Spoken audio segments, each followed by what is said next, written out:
What's up, you guys? Sean Ross Sapp. Welcome to Fightful. It is December 20th, 2023. We are here for your AEW Dynamite post-show review. We are heading into Christmas week. We have plenty of content here on Fightful. Interviews with Eric Academia, Cresto with Gringo Loco, Grapsody with Leo Rush, Deonna Purrazzo just after Christmas. But we're here tonight for your AEW Dynamite post-show review. We are joined by Alex Pawlowski. Alex, how you doing? Not so great. My trademark Christmas lights have run out of batteries and or light bulbs or whatever. And so I've had to resort to just frankly over-the-top ridiculous things to actually maintain my hold on the festive season. I have to be completely honest. When you showed up dressed like this, I didn't even flinch. I almost seriously didn't even notice until you just mentioned it. And exactly why would you? Hold on. Oh, look at that. You know what? I think this is satisfactory. Good. I do. Guys, please get your super chats in, your humper chats in. You can do that here at youtube.com/Fightful or humperchats.com. We answered a lot of them today on the hump. We went into greater detail than I think any wrestling show will about WBD, WWE, AEW, and the future of television rights in pro wrestling. And we have an awful lot of insight there. So we answered a lot of questions on there. Then I did a quick Q&A on Fightful Select after that. But we have another unique Q&A for Christmas week up on Fightful Select Thursday. I had you guys submit a bunch of names, and I told you about my experiences working with them, whether it be in media or wrestlers themselves, anything like that. I wanted to do something a little bit different for Christmas, but we have scoops all throughout Christmas week, Christmas Eve, Christmas Day, this Christmas Eve. Also, the Fightful Awards nominations kickoff. We'll be taking your input, and the ones that get the most nominations will make the initial ballot, and then we will be having Fightful Awards voting over at the beginning of the year. Subscribe to Fightful Select, just $5 a month, $54 a year to do that. Also on the hump today, we broke some interesting Mercedes news, but news I can't clarify. Bako 5 asks if you're wearing a gag ball in your nose. No. Obviously, I'm Rudolph the Red-Nosed Reindeer. Okay, I thought this was rejected carrying cross gear from a couple years ago. No. That's St. Patrick's Day. Oh, okay. Eloquent says the C2 has been a great tournament. Hope it's annual. It will be annual because they announced that the winner of this year will also be entered into next year. Now, there have been people saying, oh, will this Triple Crown be defended every year? They didn't say that. They said that the person in it would be in this tournament. Now, maybe they get a shot at it based on that, because that's sort of what the G1 does. But we've got a whole lot of stuff to get into here. Ricardo the Snowman says, favorite Christmas carol or song? Wrong answers only. Ooh. Wrong.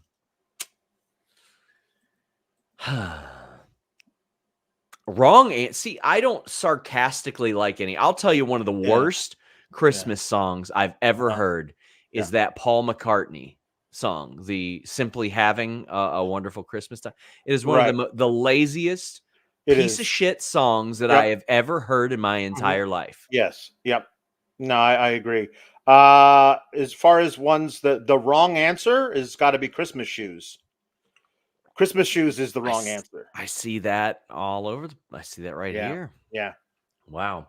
Matthew Hook says, feeling restored, fix the tag division and the women. Let's go. And JP says, happy holiday. Wow. He sent a monster humper chat. Thank you. He says, happy holiday, and thanks for always having a fun recap. Today's reports of a possible merger with Discovery and Paramount. Feels like Zaslav is looking to make a big splash. Do you think he'll try to bring in WWE and NFL with Paramount for the higher profile? So I would refer you to the hump today because we went an hour on this. But Paramount is also very, very familiar with pro wrestling content and MMA content. We think that the NBA is probably looking for a third partner as opposed to just taking their rights somewhere else. Right. They're probably just going to charge a very similar amount for fewer games. Mm-hmm. However, in my opinion, a lot of the NBA stuff where money is going to be spent as well is acquiring talent. the Shaqs, the Ernies, the Chucks. Like there's going to be bidding war for on-screen talent. Like Stephen A. I don't know what he's probably got years on his deal. There's going to be stuff for that. The NFL is the ratings god. Oh yeah, that's sure. One. However, WWE is going to be up there as well. They are a highly rated entertainment program. AEW and WWE are both going to end up with deals, I would believe. But if Paramount is acquired, well, one for Max or whatever that might be, Paramount Plus probably gets rolled right in there, Alex. Sure. Yeah. WBDPP. Right. Like Paramount Plus. And this is just a whole bunch of huge acronym. Yeah. It is becoming the South Park parody. Yeah. Yes, the Denny's Applebee's Super Plus Max. Yeah. It is. Well, it's definitely like, just call it Max Plus. That's what you call it. You call it Max Plus. Everybody goes and watches Max Plus or Plus Max, depending. One LT photo. I did get your Humper chat. I do not know what's up with that. Nobody banned you on this channel, but just drop in Humper chats right now. But nobody banned you. Sometimes we just have some issues there. Yeah. Jambeard says, I feel like Sean dropped the ball tonight with the scoops. He didn't have the scoop of Toni being an SGS member and the return of Evil Uno's chair. Well, Alex, you should have had that scoop then. I did not realize that she was such a fan of the Tuesday night show with the puns. She said that Taz was the human duplex machine because he was such a great landlord. She obviously watches. That's great. It was incredible. We kicked off with Swerve Strickland defeating Rouch in the Continental Classic. JP says, man, that was a humper of a match or an ass-kicking opener, as Shivani said. But Rouch and Swerve really laid it in. Would love to see Rouch follow Swerve on a big push. So Swerve, I mean, let's be real. Rouch is pretty selective of who he sells for and who he bumps around for. And he was doing it tonight. Right. He was doing. They had a really great match. I think they had a really great match, and honestly, if you look at the losses that he has taken in the tournament, Swerve is the guy. It's like Swerve is the guy who beat him. The other two guys, he passed out in a chokehold, and Moxley never gave up, never got pinned, and Jay White got a low blow on him before hitting the Blade Runner. Like, he's super protected in those other two losses. Swerve just pinned him. So I can see that being a reason why Rouch would go after Swerve to get his win back on Swerve. So depending on what they do here in the next couple of months with Swerve, like, I would not mind at all. Rouch just keeps coming after him. And you get, if Swerve wins this Triple Crown thing, you get a title program there. A lot of people are saying that Swerve might be the AEW champion sooner rather than later, maybe by Double or Nothing or earlier. And if that's the case, I just love the idea of Rouch never letting this go, because he feels like the kind of guy who would hold a grudge. He does. Also, Swerve did take a little bump on his neck that I looked at, and I was like, okay, hope he's all right. But he filmed stuff later. Yeah, Kichiara says, when it first started, the G1 was just for a title that got defended by being in next year's G1. The current format of getting a title shot came later. But I mean, that is established now. So, I mean, if you've got 1 million titles, the Continental Classic might as well be for at least a shot at one in the future. No reason for it not to be. But Swerve is so very clearly the guy. Man, he really is. From the Full Gear match, which really did solidify it. I mean, that really just was a big neon sign that said, if you didn't know, here it is. Then they have him at the Jaguars game out there doing videos with the cheerleaders and the mascots and all that stuff. Like, I feel like AEW needs somebody like Cody Rhodes for WWE. Cody Rhodes is the WWE logo right now, like John Cena was. AEW needs somebody to be the AEW logo. Right. MJF is always willing to do that promo, but also it's a little bit different. AEW is a little bit edgier in that sense. Darby has long said, I want to be that guy. I will be that guy in any way I can. And I think for the type of thing that he does, he's very good at it. He's constantly getting himself, in the news in crazy ass ways. I think that Swerve can be that. And it's wild because I remember watching him in MLW and in Mm-hmm. NXT, and I was like, man, this guy is going to find that thing, right, and just blow up. And boy, has he ever. He really has. He really has. Meet Norma says, I hope they actually finish the story with Swerve. Oh, we are not done talking about Swerve tonight. No, we are not. We certainly are not. Chris Jericho. So he cuts a promo, brings up the Kenny Omega situation. So a little behind the scenes here. Like when something is about somebody's personal health, I never release that unless it's okay with the talent, a rep, family member, or company. And I was made aware of Kenny Omega dealing with diverticulitis last week. Yep. And there was a real bad promo last week that I didn't get to review. And it was so terrible. It was so terrible. Awful. And a lot of people were like, "That Kenny didn't seem like Kenny." Well, he didn't seem like he wanted to be there, and maybe the reason why he was in horrible pain. He was, and this started ahead of an incredible match with Ethan Page, and continued. And I don't even think he knew he was going to be on screen. Now, FightfulSelect.com again. Anytime it's about health or something, and we get the approval, we'll have the full details on Fightful for free, but we had some additional details on how this affected booking. Kenny was going to wrestle tonight originally. Obviously, he was going to wrestle at World's End. That ended up changing. Last week, I don't think he went to the building expecting to have an in-ring promo, but it happened, and obviously it didn't go well. Immediately after AEW Dynamite, he sought medical attention, and then Thursday he was hospitalized. And I was getting information all throughout that day about him being sick and all that stuff. And it was one of those things where they wanted to wait until there was a diagnosis. And unfortunately, that diagnosis is diverticulitis. Yeah. And that sucks because that can be very, very serious, Alex. Yeah, no, it absolutely can be very serious. And it is, it just feels like Kenny, that entire time where he was like wrestling with vertigo plus all those other things, like the idea that this guy just cannot catch a break and stay healthy when he's one of the most exciting guys to watch in the world. Vertigo, knee, I think neck, shoulder. It was like when you would hear about Stone Cold back in the day, and it's like his knee, neck, and back are all messed up. Yeah. With Kenny, it was all that. Plus, he had a sports hernia, for the love of God. Yeah. Like it was. So obviously, love all that Jericho said about the Kenny Omega situation. Get well soon. What I didn't love is that he said the Golden Jets will be back, because I've got no interest in seeing that. Please no, not that. Although, listen, I don't know. Maybe they'll do something next week or on Collision. I don't know. But I thought for sure he was going to be like, well, the Golden Jets may be gone for now, but I've got another friend who's gonna, and like we're like Jericho versus Big Bill and Ricky Starks at World's End. Like I'll pick another partner who gets to fight. I don't know. I thought it would be tag titles, but we'll see. I thought it would be Kota Ibushi would have made all the sense in the world. Yeah, absolutely, sure.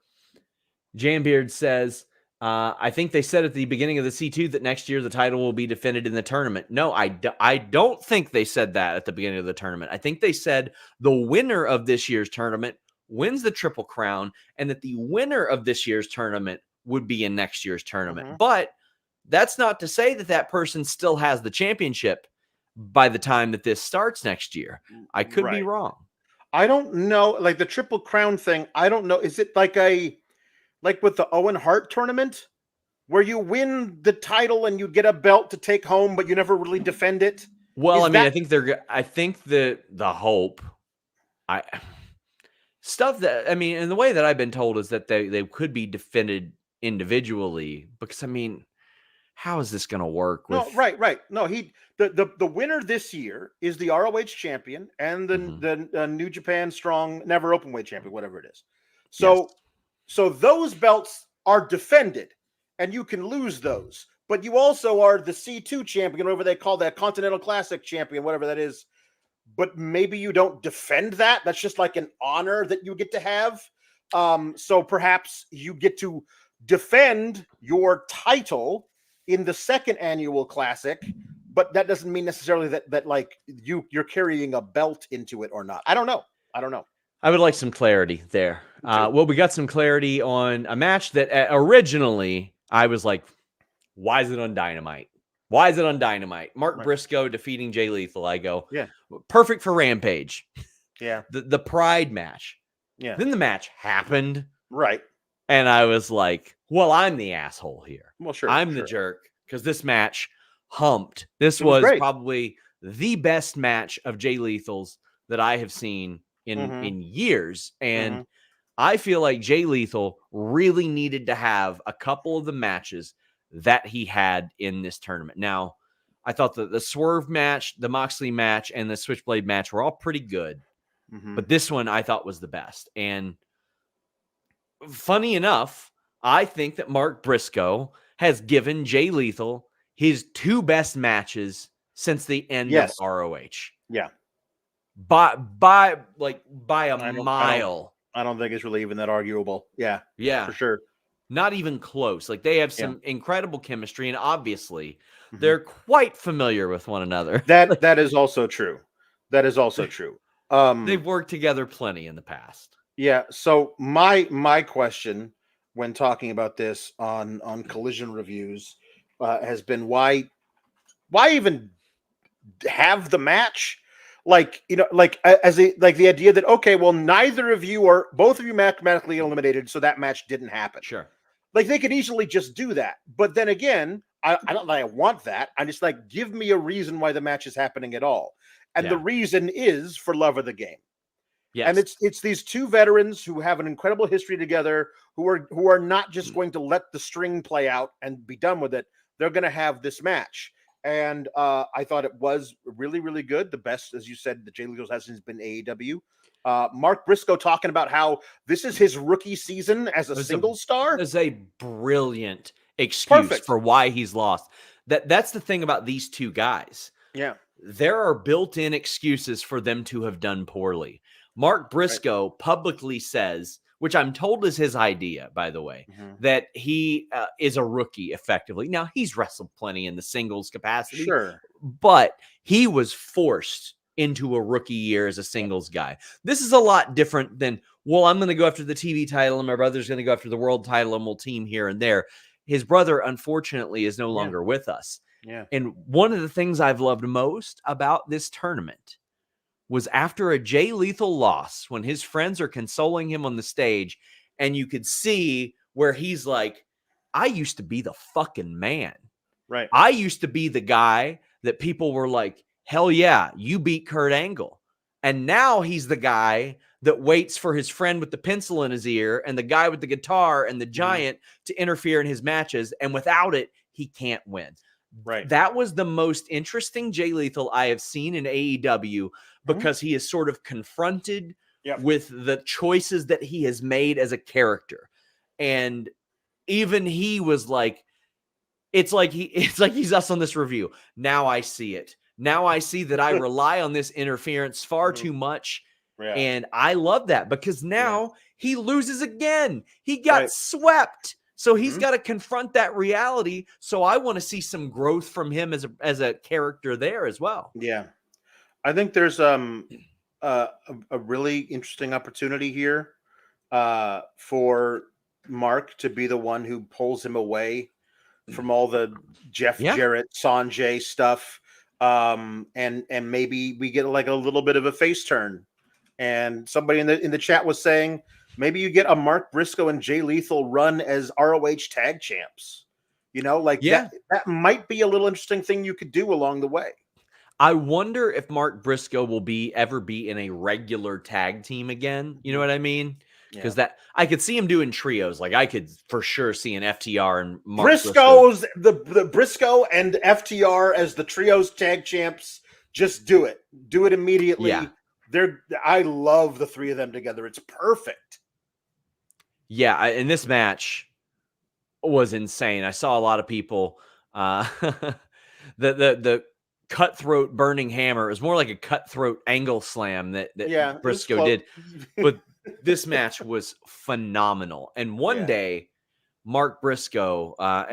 Yeah, Mark has said he won't really do a 2-man team. So yeah, but I could see him doing a trios. Yes, And I can see him doing that too. you know what? I don't blame him for never doing a 2-man Oh, tag sure, team. absolutely. No, that's absolutely his prerogative. What more could he accomplish? Right. Dong Phallus says C2 has addressed so many of my issues with AEW. It's gotten people like Andrade. Moreover, stakes are working. Any word on rankings returning? I wouldn't mind if they just did like a power rankings or something, like something. What they did was a little bit too much, but also I don't like the idea that wins and losses not mattering is a thing. Like, I think if you're getting a title shot, it should be off of a win, an open challenge, a battle royal. Like, listen, even in WWE, they've done a much better job. And I love Ivy Nile, but I'm like, why is she getting a title shot? Like, what has happened? She had a face off. Okay. Yeah. AEW leaned a lot more into that type of stuff in the last year and a half. I don't like that. I'll tell you what I do like, though, guys. Toni Storm did some commentary, and I got to hear all of it because I was watching the fight feed as well. And you can, if you get NordVPN. I've often talked about how much of a pay-per-view buyer I am. Take that any way you want it, but I'll tell you how I take it. NordVPN.com/Fightful. Fastest VPN on the planet, global server network, all that good stuff. That's great. But a big reason why I got NordVPN.com/Fightful is all the pay-per-views I buy, all the money we're spending. We're trying to control costs as a company, as a household. You can get those UFC pay-per-views at a fraction of the price you're paying here in America. Plus, you can get all kinds of great content that you wouldn't normally see thanks to those services as well. Shows that are on overseas services, things that you want to watch a little bit early so you get on that UK time and watch them. Being able to change the interfaces of things like the WWE Network. Maybe you don't like Peacock, anything like that. NordVPN.com/Fightful gives you that ability while having the fastest VPN on the planet. Also, you just get so much more out of your internet experience with NordVPN.com/Fightful. Subscribe to Fight and AEW Plus. Watch AEW without commercials. Watch bare knuckle boxing. Watch UFC pay-per-views, boxing pay-per-views at the rates they're getting over in the UK. Change your virtual location with just one click. And hey, if you need any help using it, they got that 24/7 tech support. NordVPN.com/Fightful. Kim Gray says, Merry Christmas, y'all. Merry Christmas, Kim. We had the Wardlow promo. He's basically saying that MJF needs to count his days. His world is ending. Oh my goodness. Isn't there a pay-per-view coming up with just a very similar name? I don't know. Makes it interesting. Makes some sense. I loved this Best Friends interview. You got Best Friends, and they mentioned that Chuck is injured, and Rocky Romero is there. And Renee is like, Rocky, you've been all over the place. And Rocky quite literally is the forbidden door. All this crossover shit that you see is because of Rocky. Yeah. That's probably why. Yeah. And he goes, you know what? In 2024, I'd like to get some gold around my waist. And his friend, Orange Cassidy, unprompted says, okay, fine. I take the hint. Friday, we'll have a match. And Rocky's like, I didn't want that. But nobody listens. I love this. It's great. This is fun. I love like Orange Cassidy making matches via misunderstanding. Cool. Yes. Sounds good. Toni Storm on commentary, she mentions that Taz is her favorite landlord because he's the human duplex machine. Yep. We then get Riho defeating Saraya. But I saw a lot of discourse where people were like, oh my gosh, Saraya should be facing Toni. And I'm like, listen, you can do that whenever you want. Yeah. Riho is going to be back in Japan after a while. Right. Riho is she's getting over just fine yet again. Yeah. I don't have a problem in the world with them doing Riho, who is, a former world champion, against Toni Storm. I know for some people, they don't believe her to be believable. But listen, I've let far more ridiculous things go than a good wrestler getting a title shot. And also, listen, Saraya faced Toni Storm one time. She beat her. She still got that over her. She's got a reason to want to face Toni Storm in the future. They can get back to that. But also, I feel like there was a bit of social outcast fatigue for a while, Perhaps. So I don't mind there being a little bit of distance between that and the eventual match. Yeah. I also feel like there's a story, like a good, lengthy story to be told with Toni Storm. And along the way, she's got to have several challengers. And one of the first ones being Riho, a former AEW women's champion, makes perfect sense to me. You can eventually get to the Saraya thing. I think from what they're showing us with Ruby watching backstage, it seems like we're probably going to get Ruby and Saraya for a bit. Kind of hashing that out before we ever get Saraya back toward Toni Storm. But that match is there for whenever they want to do it. It's ready made. You use Riho here because you have Toni have this, and that is furthering, as we see from the post-match stuff, furthering her story with Mariah May, who's getting, to me, it feels very obvious, but in a good way, because I can't wait to see how they get there, that Mariah May will be the one to dethrone Toni Storm. But whether that's at Revolution or Double or Nothing or further into the summer, I don't know. But it does feel like that is your story that you're telling here. The post-match shenanigans, by the way, some of my favorite that I've ever seen. What did you...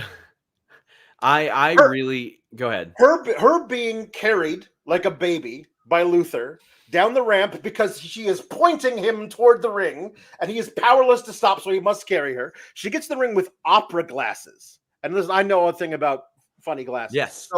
So she gets with opera glasses looking up and down at Riho, and then she turns to the audience for a while Riho walks toward her and turns back and is shocked because she's so huge in the opera glasses. Brilliant take. She's an amazing comedic, physical comedy. She is. It's a really tough thing to master. She's got it. Like, she's great at it. And then her having the little brawl thing with Riho, ending up on the side of the outside the ring. Mariah May clocks Riho in the back of the head with the belt, and she runs away from Mariah May because she has no idea who Mariah May is.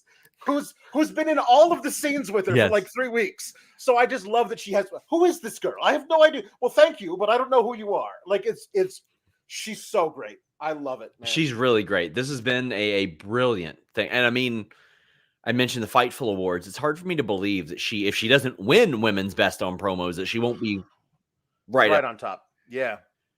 Tony P says Tony and Taz were cutting up Tony on the fight feed during picture-in-picture. Hear me out. A third to join Julia and Sky if she can switch it up some. Sue Young. I haven't heard any mentions of her from any major company. She's still listed on the Impact roster website, but I don't think she's been there for quite a long time. Yeah. Bizarro Big L said AEW is hitting hard with these stories. They're back in the stride of good stories. Things are combining, branching off onto their own individual stories. The C2 became what they needed it to be. We have dozens of stories to tell and a chance for more. Yes, and we don't need stuff like Shannon Wayne hitting Edge or Christian with the title belt. Like, we don't... The soap opera can work when it needs to work, but you don't need that. Right.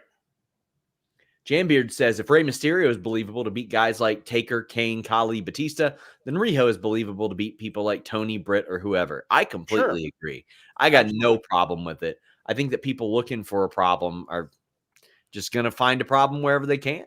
I love the running Meteora too. Like, I don't care how, like, just being hit by somebody throwing their knees at your face at 40 miles an hour is going to do some damage. Took one of those from SGS member Ali Albright. Wow. Yeah. Delivered it like a champ. Oh, God, I love this. Tony Schiavone reads a statement from Christian Cage. He basically had Schiavone cut the promo for him. And he didn't say anything spectacular. He just said, I'll be on Collision Saturday. But this is like very much like the Dave Chappelle having the pretty white girl singing the horrible things he wants to say type of thing. Only Tony Schiavone is not pretty nor a white girl. Right. So here we are, but he is beloved by this audience. So Yeah. I think that it works pretty well. I can't believe this isn't a thing that hasn't happened heavily. I feel like Christian should do this a lot more. Yeah, I love the idea of Tony being booed. It's like, it's not me, it's the paper I have to read. I'm not saying these things. They should have had Heyman doing this for Yeah. Roman Reigns for Yeah. a long time. Just him reading a statement verbatim from Yeah. Roman. Yeah. I think that would have been great. Meet Norma says, does Fightful have a black and white filter for Tony's acceptance speech because she's going to clean up? Oh, if we can get a acceptance speech from her, we will have a black and white filter. Don't you worry. Yeah. Don't you worry. Roderick Strong defeated Komander, a really fun match and the most rad end of Heartache that I've ever seen. And this is what I like when a wrestler who's capable of incredible physical things is like, yeah, how about I sell your finisher better than anybody's ever sold it before? Mm-hmm. And that's what Komander did. And I got a lot of respect for Komander because he's always selfless. Always gets his shit in, but he's always selfless. Yes. And he made that end of Heartache look as good as it has ever looked. Yeah. He turned it from a backbreaker into a gut buster because he added an extra flippy do to it. I would love awesome. I would love it if Roddy Strong became like the messiah of the gut buster now. It just starts doing all those. All of his stuff is now gut busters, not yes, he just inverts everything and he's like, I have reinvented myself. Or he can become the messiah of the neck breaker next. Yeah. No, that's nice. Yeah. Incredible match. Afterwards, he is making accusations. He is. Towards MJF. To me, this is awfully heavy-handed. It is. And I think it's one of those things where AEW wants you to go, well, they wouldn't do this if they were the Devils, but I think they are the Devils. Well, yeah. I think that's the most likely suspects. Yes. Definitely include Roddy and the Kingdom. And then it becomes who else is part of it. That kind of hopefully not Bobby Fish. Hopefully not Bobby Fish. Yeah. This was very, very heavy-handed, though. Yeah. Whew. So, a lot of what we're about to talk about ties into one another. And I mean, we have gone through mainly in-ring wrestling. And listen, if you want to go move by move, there are clips all over the internet. But some incredible stuff happened on this show. And there was some stuff that I thought really set up in the future. Yeah. MJF and Samoa Joe have their promo in the ring. And the Devils pop up. The lights go out. The Devil pops up on the screen and makes a challenge for the ROH tag titles next week, of which Samoa Joe accepts. Right. To me, I think it is abundantly clear that they are dropping those tag team titles next week. Yes. I think it is as clear as day. I mean, betonline.ag, set your lines at -1,000. I'm telling you right now. Yeah. Speaking of, let me bam, put that up there. There you go. Pop that bad boy up there. Our good friends at BetOnline. Alex, I think this is pretty clear what they're doing. I mean, MJF's hurt. So you got two members of a tag team that are injured. Right. And it's funny because I sat there and even said, listen, hope MJF's going to be all right. But also, I know MJF on a personal level. And I knew that guy was probably not even going to make it to the pay-per-view without wrestling. And of course, he's wrestling next week. Well, we'll see. I wonder if there's some smoke and mirrors there, but I think they're dropping the tag titles. Oh, I think he's dropping the tag titles, but I think it's because Samoa Joe just doesn't help. Okay.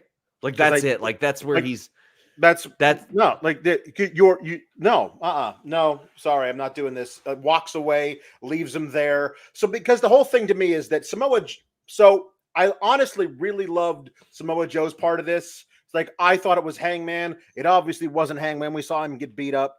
But I'm remembering that I didn't see MJF get beat up, didn't see MJF get a bottle smashed over his head, which is very convenient. So I want to talk to MJF, and MJF comes out. They have their words, and then they send out. The funny part about it, the first wave of masked attackers was just temps they hired from a local Oklahoma City staffing agency.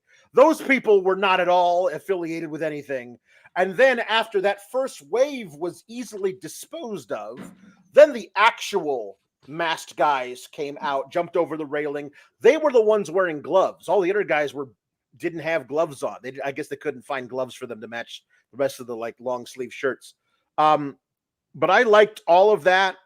I like him basically saying, hey, Samoa Joe, I know you're going to say no, but I promised my best friend Adam Cole that we would defend those titles, and then Samoa Joe cuts him off with "we accept."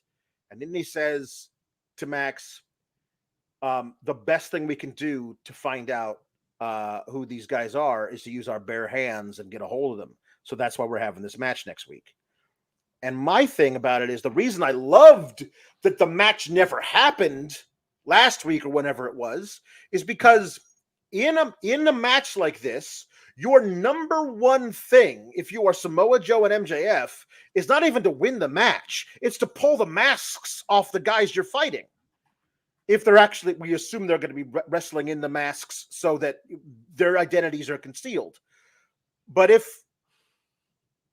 you got to find a way to not do that because you don't want their identities revealed to next week. So if Samoa Joe just abandons MJF and he gets double teamed and immediately loses the title, then that makes MJF extra pissed at Samoa Joe. And that means we don't have to worry about why didn't Samoa Joe elbow some dude as hard as he possibly could, knock him halfway unconscious and take the mask off of him. Because you got to figure out a way why that doesn't happen. I'm very interested to see how they protect Max by having him like not take as much offense because the match is very short, and keep him healthy enough to face Samoa Joe. It feels like it's a perfect time for Samoa Joe to stop being Max's protector and start being Max's opponent. JP says if MJF goes to WWE with Punk there now, it's packed with talent. Would MJF land in the mid card? Punk, Rollins, Reigns, Cody, all will be in storylines for the foreseeable future. Rock might be back. Not sure there's much time in early 25. And Eloquent says, do you believe MJF when he says his deal is up January 1st? No, I don't. Mm-hmm. I'll lay it out like this again. I believe he has re-signed. Everybody I talk to believe he has re-signed. Nobody knows. I'd say the people that know are probably...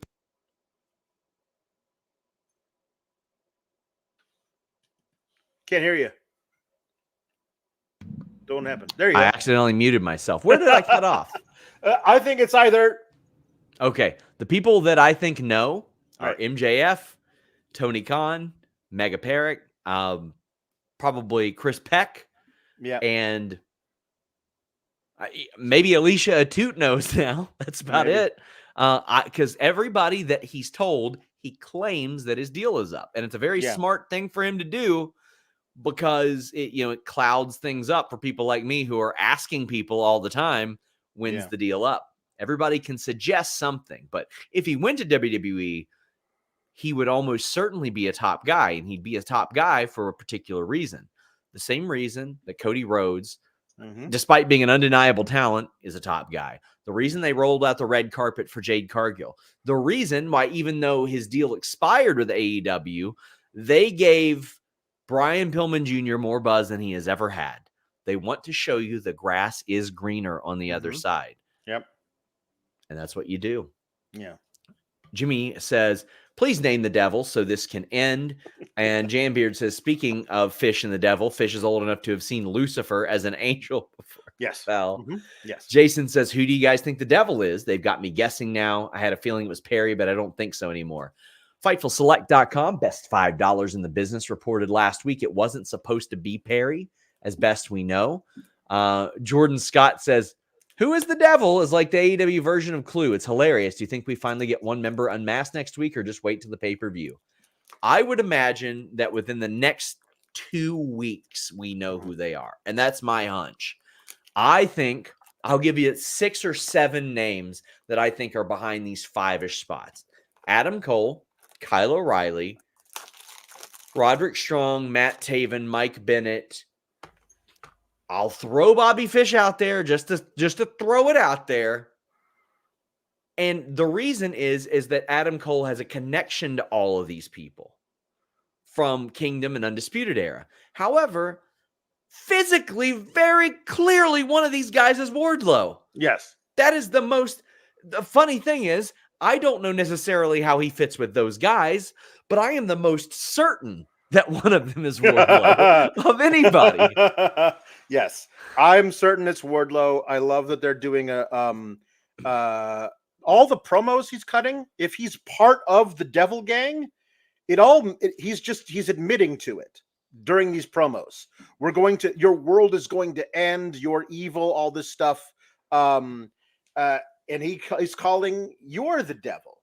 And like all these things that he would be a part of is this false devil to take down, because it takes the devil to take down the devil. Like that kind of a thing is great. I think it is Wardlow, but also if his number one goal is to take down MJF, and Adam Cole approached him at some point and said, I know how you can do this. You just have to join us. I have a plan. We'll see it through.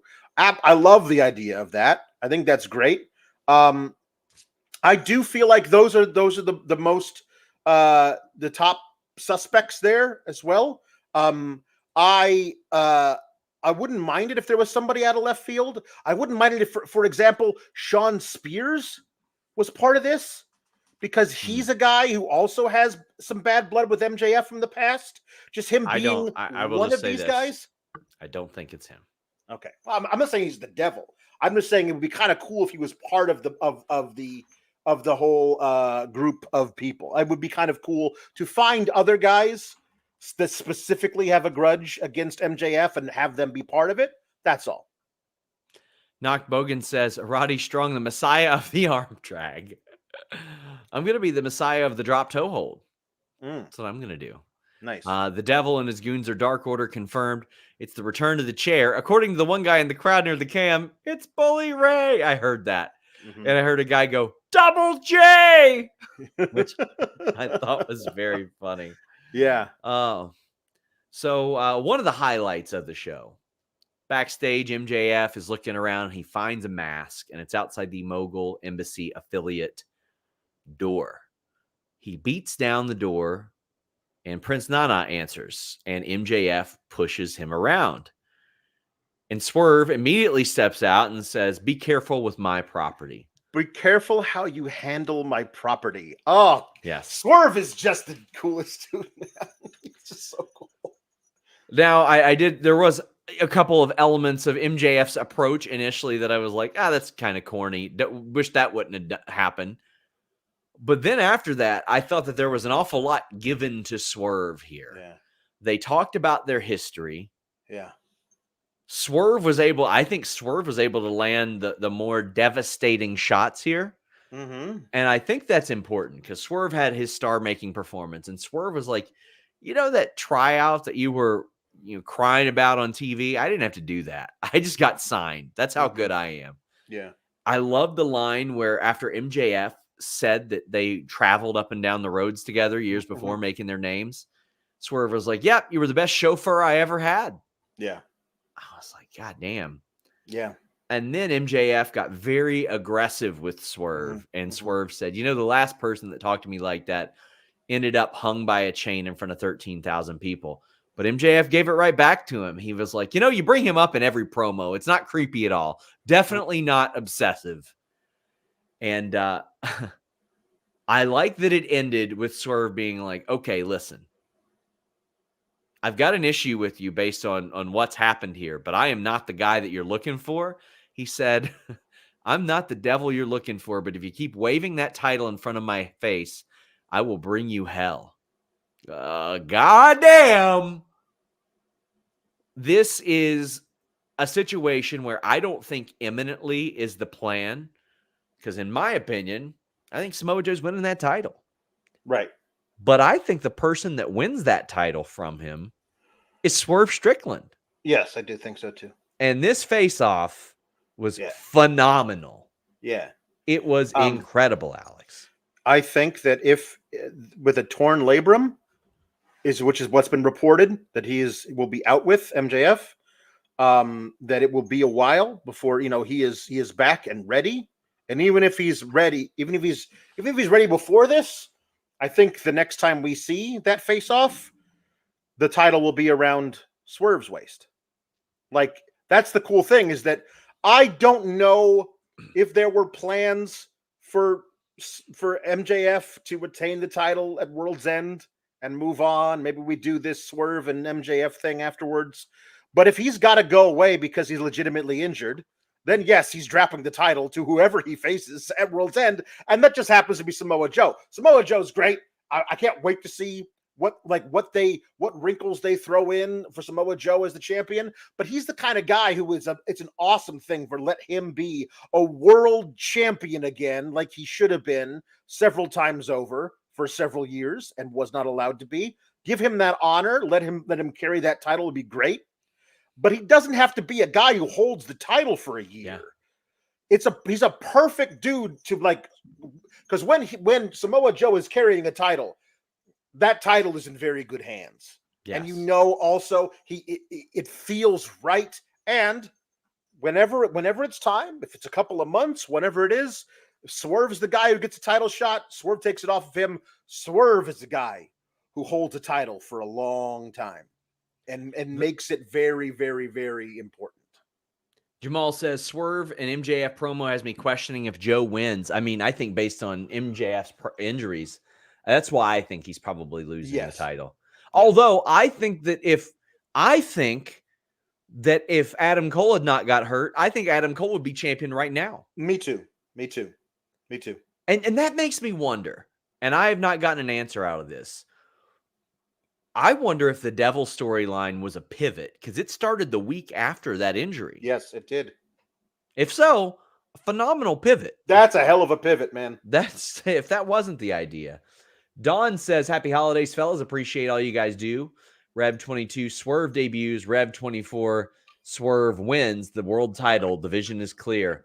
Oh, I think there's a real good chance that Swerve and MJF main event All In next year, or, Ospreay's going to be around. The face of the top of AEW is about to look so different, because let's be real, Jericho probably isn't going to be near the world title picture.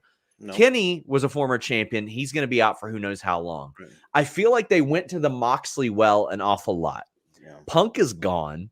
Yeah. Hangman can slide right back in there, because for Hangman, right, it's already been a year and a half since he was champion. Right. It's almost all fresh again.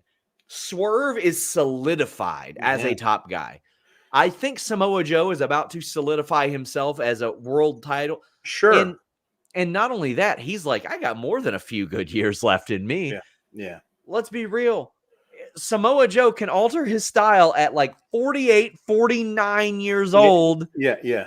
And be the Suzuki type of guy. Sure.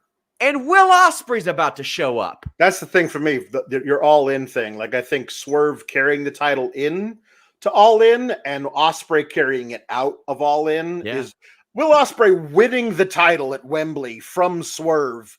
Those are your two top guys at that point. Moving on, but also I don't know how long it will be before Adam Cole can wrestle again. Yes. He might be around and be the face of the Devil thing, but you can't fight me. I'm not cleared to wrestle. And MJF will be gone for several months, probably doing the rehab with the labrum. If we get a rematch of Cole versus MJF, but this time it is the feud ender between them, nothing's on the line except for pride and MJF trying to destroy the guy who was once his best friend, who led a faction against him. Maybe we get that again at All In, but for very different reasons. Right now, MJF is a -200 favorite at betonline.ag for World's End. If I were them, if I could advise them, I'd be like, maybe make Joe the minus 100, maybe. But you know what?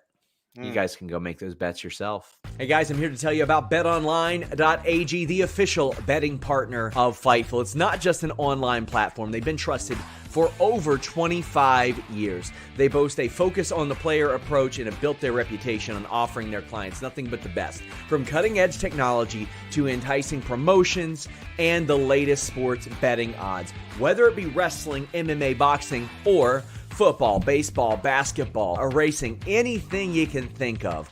All major sporting events are covered by betonline.ag. Fast payouts, highest credit card acceptance industry-wide, safe and secure online environments, and their live betting feature allows you to bet on your favorites weekly and easily and in real time. betonline.ag. That's where we're going at Fightful. That's where we suggest you go as well. That's where we get all of our odds at. betonline.ag. Only bet what you can, and please bet responsibly. I was so glad to make that deal work. If you have ever seen betting odds on Fightful or Fightful Select, that is where they have come from the whole time. So I was like, you know what? We might as well make a deal happen here. Unfortunately, we were able to. Excited for that partnership. Joe O'Toole says, unmask Wardlow next week. The lack of a connection to TUE keeps it hidden and lets Max think he's got it figured out. Yeah, I kind of wouldn't mind that. But also, like, who do they announce as the tag team champions if just a couple of masked Drew? Do you think it is just masked guys that win the titles, or do you think it is two guys? Like, do you think it might be Taven and Bennett? Maybe they unmask after they win the match, and then they're announced as the titles. I really hope none of. Here's what I hope. I hope Samoa Joe beats MJF at World's End, and MJF is left there laying, and the Devils, men and the Devil surround the ring, get in there, and all unmask one at a time, saving the one for last. Maybe he's up on the Titantron because he can't walk down to the ring because he's wearing a boot. But maybe up on the Titantron, you see Adam Cole pull off the actual Devil's mask, and that's where we go out. Because, like, you know, it's been this thing of like, because remember, the guy who was like, hey, you should really trust that Samoa Joe fella was Adam Cole. So, like, if it was like, we didn't take the title from you, but we kind of did. Like, there could be some stuff there as well. I wouldn't mind if they waited until they were all unmasked on the same day at World's End. Bizarro Big L says, loved MJF's promo with Swerve. These promos were fire, and the Mogul Embassy being involved was genius. Playing this around Hangman pulls so many strings, keeps a lot of balls in the air. Man, I feel like there was a segue there, too. Did you catch the last thing from that little segment, too, where Nana says to Swerve, I forgot to say something to you about what happened at Collision. So up until that moment, Swerve didn't know that Keith Lee is coming for him. Yes. Like, I love that they put that in there. So up until that point, Swerve had no idea, but Nana was like, hold on, some other things we got to talk about. Keith Lee's on the warpath. He's coming after you. I love the brilliance of that storyline as well, because very clearly they should have done that match a year ago. Yeah. Very clearly they should have done that match 6 months ago. Mm-hmm. But right now is the time when they can fit it in. And what I loved about it is Keith Lee was very ominous in saying him a month ago. And Shane Taylor raised his hand. He's like, oh, I'm him. Of course, I'll fight you. And then Keith Lee was like, well, you know what? I would actually love to fight you. Beat him. And then afterwards, they were like, well, how do you feel? And he goes, that isn't him. That is a he, but that is not him. No. And then he let Brian Cage and Prince Nana know this past week. So I love that. And I think that plays in. I think that's who Swerve's facing at World's End. I don't think Swerve's winning Continental Classic. I think he's facing Keith Lee there. And that's honestly what I think is the best situation, because maybe he gets pinned, probably not because of Lee, because it's Continental Classic, but he doesn't get pinned or something like that. And we end up going there. We'll see. I'll have my definite knowing who's winning the Gold League after we see who is representing the Blue League because if Kingston comes out of the Blue League, it's definitely going to be Mox on the other side. He also says Hangman, Brian Keith, and Bandito as a group, the Posse. I love the idea of 3 culturally diverse cowboys just being a group. That'd be pretty cool, man. I would love that. Yeah. And completely different styles between the 3 as well. I mean, I kind of like that. Jambeard says, personally hoping it's the Callis family as the Devil and the Goons. Man, I got Callis burnout right now. Maybe it's because of the Jericho Association. But It is. They need, with Kenny gone, they need to find something else important for those guys to do and fast. Because people want to see Hobbs. They want to see Takeshita. They want to see Fletcher. They want to see them wrestle and kick ass. But they got to have a team of... Hell, you know what? Put those 3 guys together in a trio. Have them beat the Acclaimed. Make them the trio's champions. Run them against Hobbs, Takeshita, and Kyle Fletcher in a trio against... Throw anybody at them. I'd watch all of those matches. Any chance the Devil is Ospreay? I mean, there's always a chance, but I don't think so. He's going to be in Japan next week. Yeah. Lee says, are the Bo Dallas vignettes real online? No, they weren't real when they were Bray's either. And Bray even said, listen, I ain't making these. Yeah. And I don't know. I understand there's some love of the game there, but unless people are saying, this is not Bo Dallas, I'm just doing this as a fan, I think it's kind of weird to do that. Yeah. Considering all that's happened. Yeah. Robert says, why isn't AEW ROH created a PG Saturday morning show? That's how us older folks fell in love with wrestling. Is that archaic thinking? I would love if they did a show like that as well. But ultimately, you are trying to attract people to your Dynamite and Collision shows. Right. And, you know, I always hear people say, AEW isn't growing. Well, guess what? 800,000 viewers get you an awful lot of money. So that benefits as well.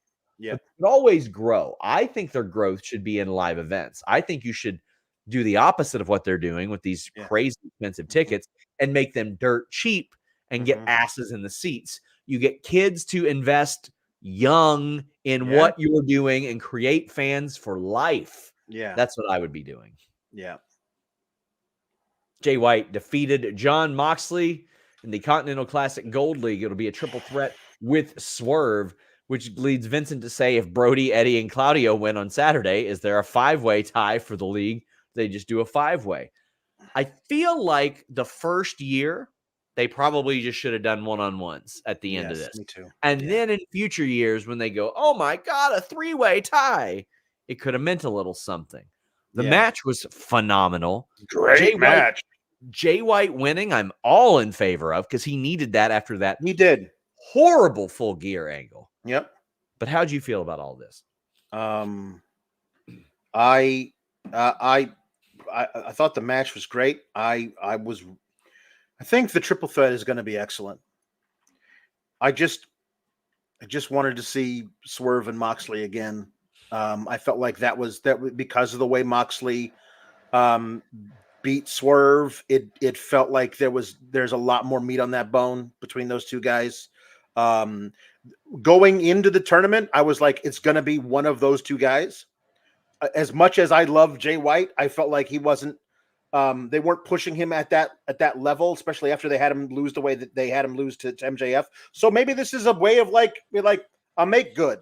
Like, here we're gonna have you win, only lose once in the tournament. You're gonna go to the triple threat finals. But I agree, if you're gonna do a triple threat, it should be like a thing out of the blue. Is this even possible? It should be a thing that we don't normally get to see, a triple threat final of a round robin tournament, as opposed to we made sure to book it that way the first time. And it definitely cannot be anything other than a one-on-one from the Blue League. I don't care how it shakes out, but it's got to be a one-on-one final in the Blue League, because if you're just going to it's a triple threat in the Gold League and a triple threat somehow in the Blue League, wow, well, then just have it be the top 3 guys on either side get into the final, because it's just a weird thing to do. I just wanted to see it be a one-on-one. And I think for sure Eddie Kingston's getting into that. I think he's getting into the finals, might even win it, because I think that because it was so important to him. Right. Yeah. They've certainly set that up. Meet Normus brings up a good question. Will the Gold League 3-way be no holds barred, even though it's a tourney match? It will have to be, because you can't DQ anybody in that. Either way, it'll be a humper. Merry Christmas and enjoy wrestling. I mean, I would love it if one person did get DQ'd, if you could just eliminate them. That could be an option there. You can say, well, if you get yourself DQ'd, you are eliminated from this match, type of thing. Yeah. I mean, if it becomes no DQ, then it needs to be no DQ. However, everyone is still banned from ringside. Yeah. That is a thing, and you can say that you won't disqualify your guy, but you're going to be suspended without pay for 90 days. If anybody else comes down, the person who comes down gets the brunt of it. Because I don't want to see it be like, oh, well, now it's a triple threat, so the guns got involved. Like, no, I don't want that. This has been great having no outside interference. Peripheral says Jay White versus Eddie would make sense, as Eddie is the reason Jay can't compete for New Japan anymore. Ooh, that's a good shout right there. That's a wrinkle. If they're going to do that, then they need to make that a focus on commentary, because I don't watch New Japan, so I have no idea what that's about. Yes. Educate me so I can know why that's an interesting story, and I'm all in for it. And they don't have the time to do a promo unless it's after the Continental Classic. Action says, any thoughts on Britt Baker as the devil? She has connections to Wardlow. They did come up together. Mm-hmm. I think Britt could possibly be the devil. I think there's, you know what? That could be that's my number 8 option right there out of the 7 people I mentioned earlier. I think it's a possibility. Tony Miller says bookending the show with Swerve means that TK knows. Oh, I don't think there is any way at this point, with Swerve being flown out for Jaguars games and him doing media and him doing that. I think there is no way that Tony Khan does not know what he has right now. They are well aware of the star power of Swerve Strickland. Tom LaValle says keep Swerve out of the pinfall next week. He's the champ by Revolution at the latest. Rouch versus Swerve at a pay-per-view next year for the title. I don't know about Rouch and Swerve at a pay-per-view for the title. I think that Rouch will continue to do very good things. Here's how I could envision next week going to set up a lot of things. Jon Moxley pins Switchblade, gets his win back, right? Mm-hmm. Yeah. Swerve is out of it, but Swerve is taken out at the end. Swerve remains in the ring through the commercial break. Mm-hmm. He's up. The fans are doing stuff. Mm-hmm. And then we hear the Limitless music. Right. Keith Lee comes out. He makes that challenge. Crowd goes banana. Mm-hmm. We've set up the Continental Classic finals. We've set up a future Moxley versus Switchblade rubber match and Lee and Swerve. Yep. I could see that going. Yeah. Stricker says, if Swerve won and had all 3 titles, would he have time to go for the AEW Championship too? Need him main eventing Revolution for the title. That's why I don't think he wins, because I think they've got him. I think he should very clearly be headlining. Right. He won't be headlining Revolution. Sting's headlining Revolution. Right. Which, by the way, is on pace to be their 2nd highest attended show ever. Absolutely. Yeah. I think that I also agree. I do believe that he will be the guy who comes after Samoa Joe if Samoa Joe wins it, and he'll probably be taking the title at Revolution. However, if that isn't in their plans, the best possible consolation is the first guy to ever win the C2 and the only guy to come out wearing 3 titles. Like, if there's any guy that you can see just strutting down that ramp, wearing one across his waist and carrying one over each shoulder, it's Swerve. Like, he's just that guy. And you don't have like, oh, this mid-card Triple Crown. That doesn't have to be a mid-card thing. Like, if in the way that you present Swerve with 3 titles, all it takes is the presentation to make it feel like it is on equal footing with a guy holding the world title. Because I got 3 of them. You got 1, and it's the big one. But my 3 versus your 1, I'll take it any day. There's a way to do that. I think that it will be Swerve winning that world title. But if that's not where they're going, the other thing is a really great consolation prize. Matt Black says for Eddie to be in the Blue League Finals, it has to at least be a 3-way. Andrade and Bryan already have 9 points. Eddie can't get more than 9 points. However, Luis points out commentary did say that head-to-head results play a factor. Yeah. If Andrade loses to Eddie and Danielson wins, he is out. There you go. There you go. Jambeard says, remember, everyone who MJF has interacted with so far has been attacked. Maybe Swerve gets attacked. And listen, how long before people are cheering Swerve? They're already, what are we talking about? They're already chanting for Swerve. So what? How long can you fight this? Just don't change what he is. This is what I love about Swerve. Sometimes it does not matter how much of a heel you are. The people want to see you. They want to experience you. This is a guy who, like 2 months ago, basically implied threatened murder of an infant. And we're like, yay, Swerve! Hell yeah, brother. Restore the feeling. There we go.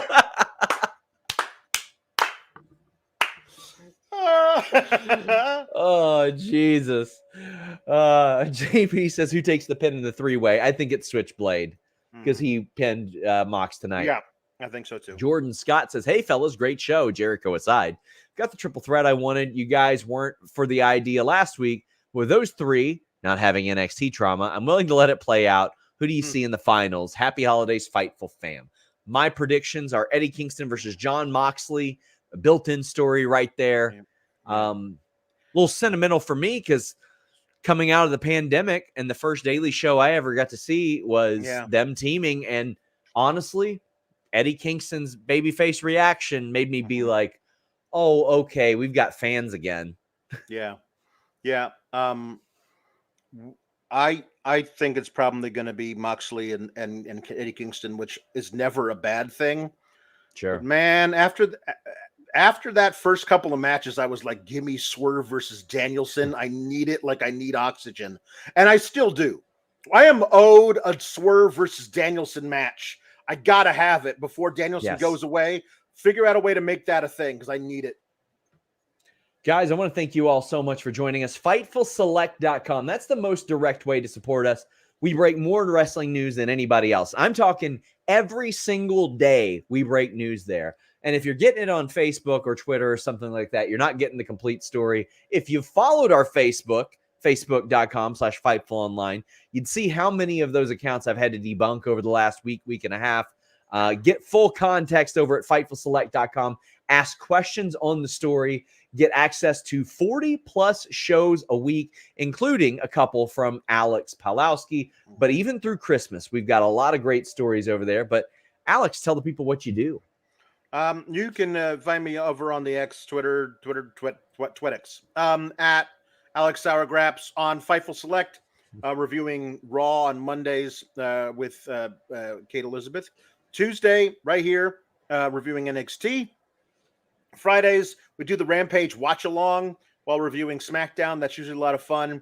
And then Collision, man, the C2 has made Collision like must see. The C2 is so amazing. So I'm so excited to see how this whole thing shakes out. I mean, I feel like I know what's going to happen because Eddie's got to make the final, right?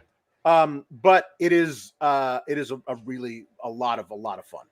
I have been giggling over here because I just saw this tweet, and I gotta show it to you. Okay, great, good.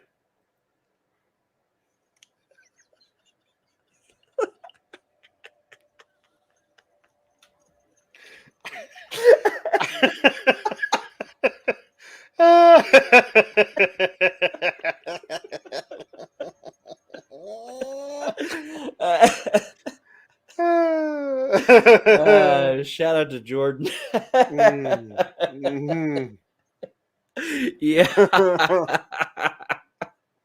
Listen, man, I just want to say professionally, Chris Jericho has done some nice shit for me, but this tweet is very funny. Yes, this it is. It's a very funny good. Tweet. Yeah. Ricardo says, love to 2 of my favorite people. Happy holidays, y'all. Thank you all so much. Thank you so much. Thank you all. This will be my last show until next Wednesday. I've already filmed tomorrow's Q&A. Wow. So, yeah, I don't think I'll be back till next Wednesday because we have Monday night off. I mean, maybe Alex will show up and just rage on Christmas. I don't know how that'll work. No, I don't think so. I just want to say thank you guys. Have a wonderful holiday.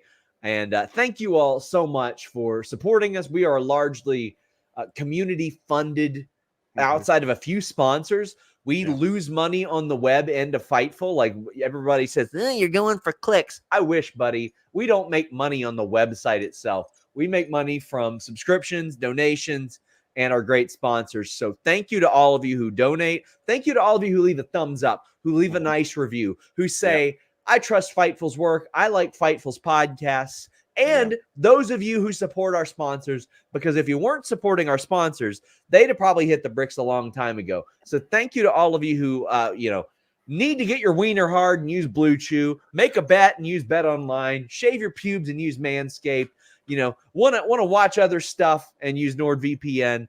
We really appreciate you guys. Appreciate fellows like Pro Wrestling Podcast who actually credit and source us along the way. Yes. Thank you, because I am very proud of the community. We've cultivated a smarter community. Yes. One that is caring and likes the people that watch this show with you. Yeah. Just want to say thank you to you guys so much. You mean everything to us. And I truly appreciate how kind so many of you have been over the last month, especially. It's been a trying one for me. So thank you all so much. We're out.